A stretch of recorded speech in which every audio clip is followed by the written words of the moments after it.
আমি এখন present continuous tense অনুযায়ী 4টে রুলস বোঝাবো। এই 4টে রুলস এই কারণে আমাদের বোঝা দরকার যাতে ট্রান্সলেশন আমরা খুব সহজে করতে পারি। ঠিক আছে, যেমন কোনো বেঙ্গলি সেন্টেন্স আছে, বেঙ্গলি সেন্টেন্সটাকে কি করে ট্রান্সলেট করব সেটা জানার জন্য আমাদেরকে জানতে হবে যে সেন্টেন্সের মধ্যে যেটা সাবজেক্ট আছে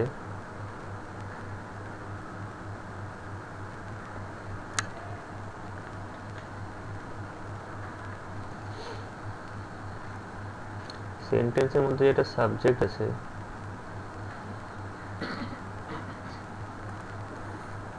সাবজেক্ট নিজে কোনো কাজ করছে কিনা।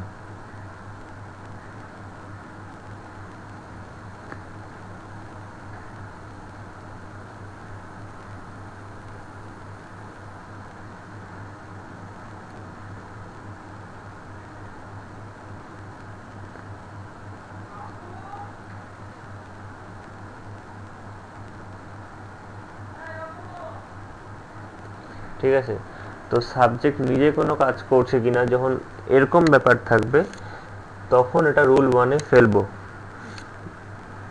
সাবজেক্ট নিজে কোনো কাজ করছে কিনা, তো কাজ করা এটা আমাদের কিসে পড়ছে, এটা আমাদের ভার্বের মধ্যে পড়ছে, তাই তো। তো এখানটাতে রুল 1 টাইপের যে সেন্টেন্স তাহলে থাকবে সেটাতে নিশ্চয়ই ভার্ব থাকতে হবে। সাবজেক্ট যখন নিজে কোনো কাজ করছে তার মানে ভার্ব থাকবে, ভার্ব থাকাটা ইম্পর্টেন্ট, মাস্ট। তারপর রুল 2-এ আসছি। রুল 2-এ কীরকম হবে যে সাবজেক্টকে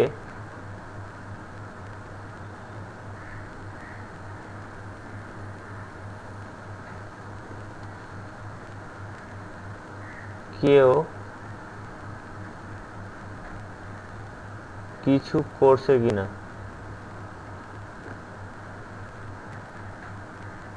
কোশ্চেন। ঠিক আছে, তো সাবজেক্টকে কেউ কিছু করছে কিনা এই ধরনের যখন আমরা কোনো সেন্টেন্স পাবো তখন সেটা হচ্ছে যে বুঝতে হবে যে তখন রুল 2-এ ফেলতে হবে। ঠিক আছে, বাংলা কোনো সেন্টেন্স যদি পাই, যেমন আমি একটা সেন্টেন্সের উদাহরণ দিচ্ছি যে মা আমাকে বকছে। ঠিক আছে, তো আমি যদি সাবজেক্ট হই তাহলে আমি কিন্তু কোনো কাজ করছি না। ঠিক আছে, ডাইরেক্টলি আমি কিন্তু কোনো কাজ করছি না, কিন্তু কি হচ্ছে ব্যাপারটা যে আমাকে কেউ কিছু করছে, আমাকে কেউ বকছে, তাই তো। সাবজেক্টকে কেউ কিছু করছে। তারপর ধরো আরেকটা সেন্টেন্স যে গাছটিকে কাটা হচ্ছে। ঠিক আছে, তো গাছ সাবজেক্ট এখানটাতে, কিন্তু গাছ নিজে কোনো কাজ করছে না। ঠিক আছে, কিন্তু গাছটাকে কি কাটা হচ্ছে, অন্য কেউ গাছটাকে কাটছে। ঠিক আছে, তো এই ধরনের সেন্টেন্স যখন পাবো তখন আমাদের রুল 2-এর ফর্মুলা ইউজ করতে হবে, রুল 2-এ ফেলতে হবে। ঠিক আছে, যখন কোনো নর্মাল সেন্টেন্স পাচ্ছি বাংলা, ঠিক আছে, তখন কি আমরা সেটাকে ফার্স্টে ক্যাটাগরিতে ফেলবো যে কোন রুলের আন্ডারে পড়ছে। যে রুলের আন্ডারে পড়বে সেই রুলের আন্ডারে আমাকে ওটাকে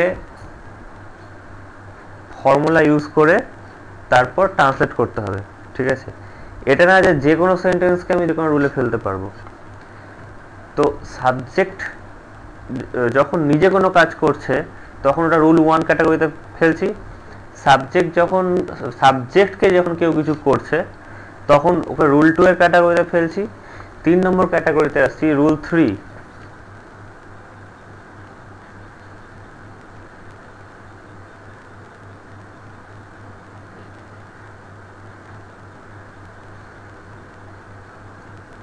সাবজেক্ট যখন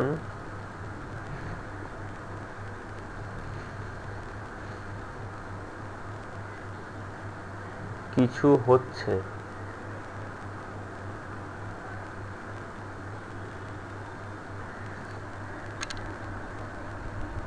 ঠিক আছে, সাবজেক্ট যখন কিছু হচ্ছে এখানটাতে সাবজেক্ট যখন কিছু হচ্ছে, এই এই কথাটাতে কিন্তু কিছু করা বোঝাচ্ছে না, কোনো কাজ করা বোঝাচ্ছে না, কিন্তু কি হওয়া বোঝাচ্ছে। ঠিক আছে, যখন এরকমভাবে হওয়া বোঝাবে তখন মনে রাখতে হবে যে এখানটাতে ভার্ব থাকবে না, কিন্তু নাউন অথবা অ্যাডজেক্টিভের ব্যবহার দেখতে পাওয়া যাবে।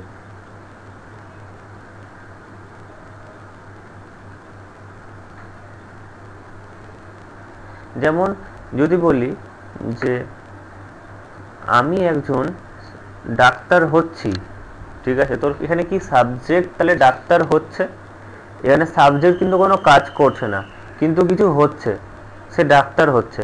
তো এখানটাতে তখন রুল 3 এর আন্ডারে ফেলতে হবে, বা এখানে ডাক্তার ওয়ার্ডটা, ঠিক আছে, এটা কিন্তু নাউন।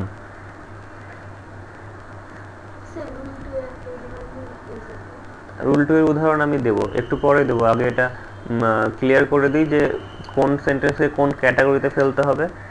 এই ক্যাটাগরিগুলো আলোচনা করার পরে আমি একটা একটা করে সবগুলোরই উদাহরণ দেব। আমি রুল 2 এর উদাহরণ একটু আগে দিয়েছিলাম, যেমন গাছ কাটা হচ্ছে, তারপর একটা উদাহরণ দিয়েছিলাম মা আমাকে বকছে।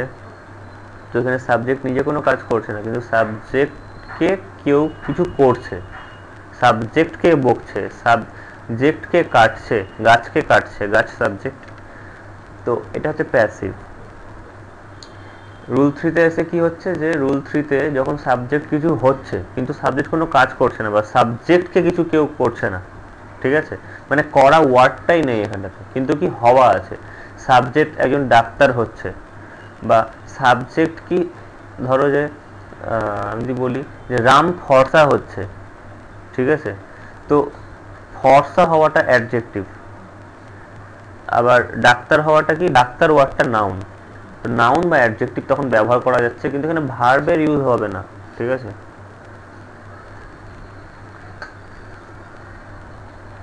তারপর যখন রুল 4 এর মধ্যে আসবো তখন এখানটাতে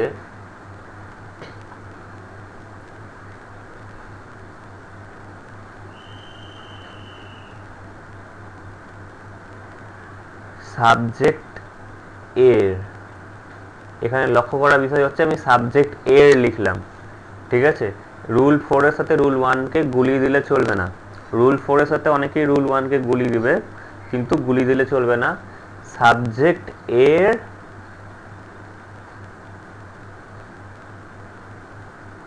কিছু হচ্ছে,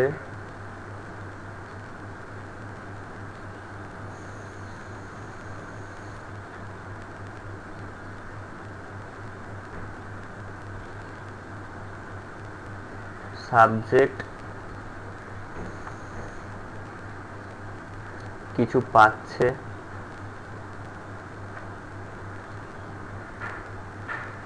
এখানে সাবজেক্ট কোনো কাজ করছে না, বাট সাবজেক্ট পাচ্ছে। সাবজেক্ট কিছু নিচ্ছে,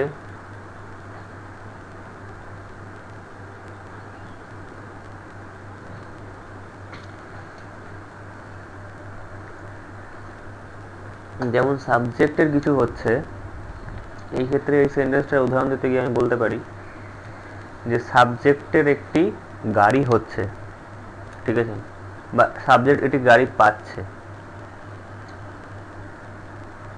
বা সাবজেক্ট কিছু নিচ্ছে, ঠিক আছে। এখানে নিচ্ছে ব্যাপার বলতে মেনলি আমরা খাওয়ার কিছু ব্যাপার বলতে পারি, ঠিক আছে। সাবজেক্ট কিছু খাচ্ছে,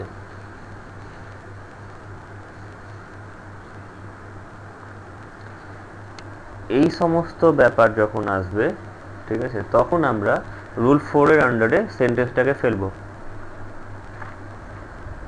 তো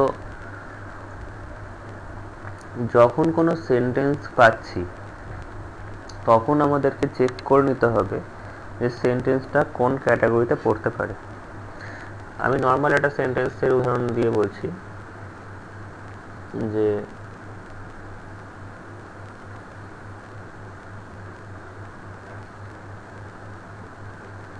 তারা মাঠে খেলছে, 1। 2 নম্বর দিয়ে লিখছি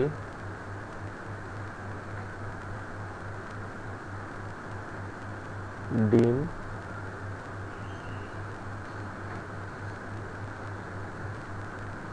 সিদ্ধ হচ্ছে।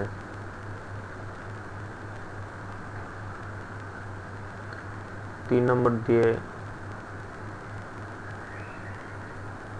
লিখছি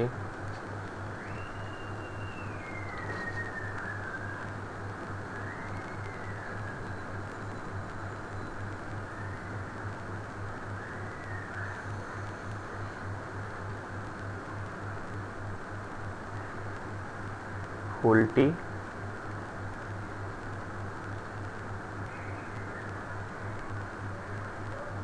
ফুলটির রং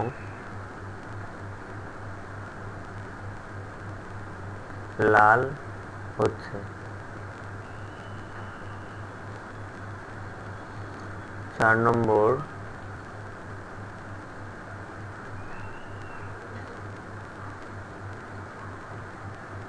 গাছটি লম্বা হচ্ছে।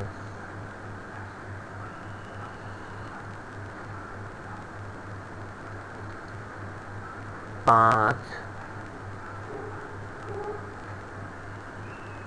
আমি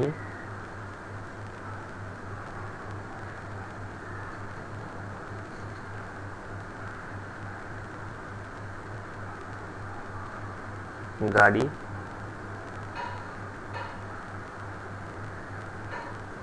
পাচ্ছি। 6 নম্বর ডি হচ্ছে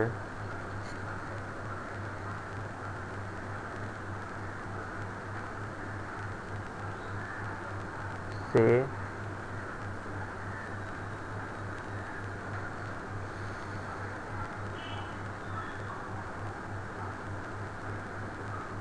আম খাচ্ছে।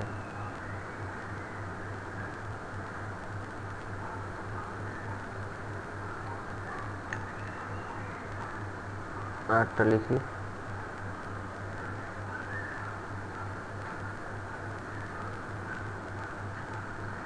তার বাড়ি হচ্ছে।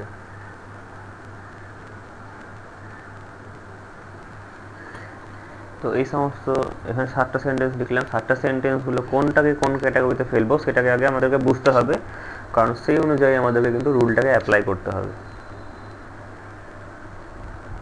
তো প্রথমে এর দেখছি তারা মাঠে খেলছে। এখানে তারা হচ্ছে সাবজেক্ট, মাঠে খেলছে, তারা নিজেরাই খেলছে, সাবজেক্ট নিজে কোনো কাজ করছে, ঠিক আছে। তো এটাকে রুল 1 ক্যাটাগরিতে ফেলছি। তারপর কি রুল 2, আচ্ছা রুল 2 ডিম সিদ্ধ হচ্ছে। ডিম সিদ্ধ হচ্ছে, আচ্ছা ডিম নিজে নিজে কি সিদ্ধ হতে পারে? তো ডিম যদি নিজে নিজে সিদ্ধ না হতে পারে, তো ডিমকে নিশ্চয়ই সিদ্ধ করা হচ্ছে, এটা একটা সেন্স আছে, ঠিক আছে এখানটাতে। তো এটা রুল 2 এর ক্যাটাগরিতে ফেলবো, কারণ ডিম সাবজেক্ট হলেও ডিম, আচ্ছা এই সেন্টেন্সটা একটা ব্যাপার আছে, এই সেন্টেন্সটাকে যেমন রুল 2তে ফেলা যায় রুল 1এও ফেলা যায়, ঠিক আছে। কারণ এখানটাতে কি ডিম সিদ্ধ হচ্ছে, এটা সাবজেক্ট নিজে কোনো কাজ করছে, এটাতেও কিছু কিছু সেন্স মিলছে, তাই তো। যদিও সাবজেক্টটা ডেড, নিজে নিজে এটা হতে পারে না, তাও কি ডিম সিদ্ধ হচ্ছে কথাটা তো আমরা বাংলাতে বলছি। আরেকটা সেন্স আসছে যে ডিম নিজে নিজে সিদ্ধ হতে পারে না, ডিমকে নিশ্চয়ই কেউ সিদ্ধতে বসিয়েছে। এই দুটো সেন্সই আছে, তাই জন্য এটা রুল 2তে বা রুল 1-এ দুটোতেই আমরা লিখতে পারবো। যেমন এগ ইজ বয়েলিং, আবার এগ ইজ বিং বয়েলড, এটাও হয়, ঠিক আছে। তো আর আমি আর দুটো সেন্টেন্স উদাহরণ দিয়েছিলাম যে গাছ কাটা হচ্ছে, মা আমাকে বকছে। এই দুটো সেন্টেন্স এমন ইজিলি আমরা বুঝতে পারছি যে সাবজেক্টকে কেউ কিছু করছে। এখানে যদি আমি লিখে দিতাম ডিমকে সিদ্ধ করা হচ্ছে, আচ্ছা লিখে দিই ডিমকে সিদ্ধ করা হচ্ছে, মানে সাবজেক্টকে কিছু করা হচ্ছে। তো এই ক্ষেত্রে কিন্তু এটা ইজিলি বুঝতে পারছি যে এবার এটা রুল 2তেই আছে, রুল 1-এ ফেলা যাবে না। 3 নম্বর নিয়ম, ফুলটির রং লাল হচ্ছে।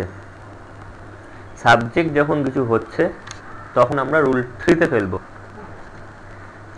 সে একজন বিজ্ঞানী হচ্ছে, আমি একজন ডাক্তার হচ্ছি, ফুলের রং লাল হচ্ছে, মেয়েটি ফর্সা হচ্ছে, তুমি পাতলা হচ্ছ। এই যে এই সেন্টেন্সগুলোতে অ্যাডজেক্টিভ আর নাউনের ব্যবহার রয়েছে। কোনো কিছু নাউনের দোষগুণ বোঝাতে গেলে আমরা কি অ্যাডজেক্টিভ ব্যবহার করি, ঠিক আছে? যেমন লাল হওয়া, মোটা হওয়া, পাতলা হওয়া, লম্বা হওয়া, এগুলো সব অ্যাডজেক্টিভে পড়ে যাচ্ছে। আবার ডাক্তার হওয়া, ইঞ্জিনিয়ার হওয়া, এগুলো নাউনে পড়ে যাচ্ছে, ঠিক আছে? তো যেমন গাছটি লম্বা হচ্ছে অ্যাডজেক্টিভ, ফুলটির রং লাল হচ্ছে, এখানটাতে রং যেটা কালার লাল হচ্ছে, এটা বৈশিষ্ট্য বোঝাচ্ছে, তো এটাও একটা অ্যাডজেক্টিভের মধ্যে ফেলবো। এখানে কিন্তু গাছ বা ফুল নিজে কোনো কাজ করছে না, লাল হচ্ছে মানে কি কোনো কাজ করা বোঝাচ্ছে না, লম্বা হচ্ছে মানে কোনো কাজ করা বোঝাচ্ছে না, সে কিন্তু নিজে কোনো কাজ করছে না, সে নিজে নিজে হচ্ছে ব্যাপারটা। তো হওয়া ব্যাপার থাকতে গেলে আমরা তখন রুল 3-এর আন্ডারে ফেলবো, ঠিক আছে? তারপর কি আমি একটি গাড়ি পাচ্ছি, আই এম হ্যাভিং এ কার। তো এই ধরনের যখন সেন্টেন্স আসছে যে খাওয়া পাওয়া নেওয়া, তখন কিন্তু রুল 4-এর আন্ডারে ফেলবো। আমি গাড়ি পাচ্ছি, সে আম খাচ্ছে, তার বাড়ি হচ্ছে, এগুলো সব আমাদের রুল 4-এর আন্ডারে ফেলতে হবে, ঠিক আছে? তো তার জন্য আমাদের রুল 1, রুল 2, রুল 3, রুল 4-এর যেটা সেন্টেন্সের গঠন সেটাকে জানতে হবে। সেন্টেন্সের গঠন যদি আমরা না জানি তাহলে আমরা নিশ্চয়ই এই রুলসগুলোতে ফেলতে পারবো না।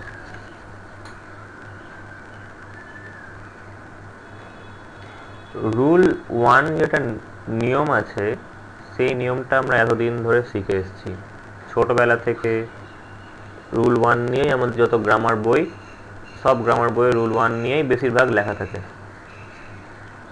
আর আদার্স রুলসগুলোও দেওয়া থাকে, কিন্তু অতটা আমাদের নজরে আসে না ব্যাপারটা, অতটা ক্লিয়ারভাবে আমাদের কনসেপ্ট ক্লিয়ার হয় না ছোটোবেলা। আমি নিজের এক্সপিরিয়েন্স থেকে বলছি, আমার নিজের কোনোদিনও কনসেপ্ট ক্লিয়ার ছিল না এই ব্যাপারটাতে। যতদিন আমি আমি 10 অবধি যে পড়েছি আমার নিজেরই কনসেপ্ট ক্লিয়ার ছিল না যে এতগুলো রুলস হওয়া সম্ভব। পরবর্তীকালে যখন আমি নিজে এগুলো নিয়ে ঘাটাঘাটি শুরু করি তখন আমি নিজে এগুলো ডিসকভার করি যে এত প্রকারের নিয়মের দ্বারা হচ্ছে।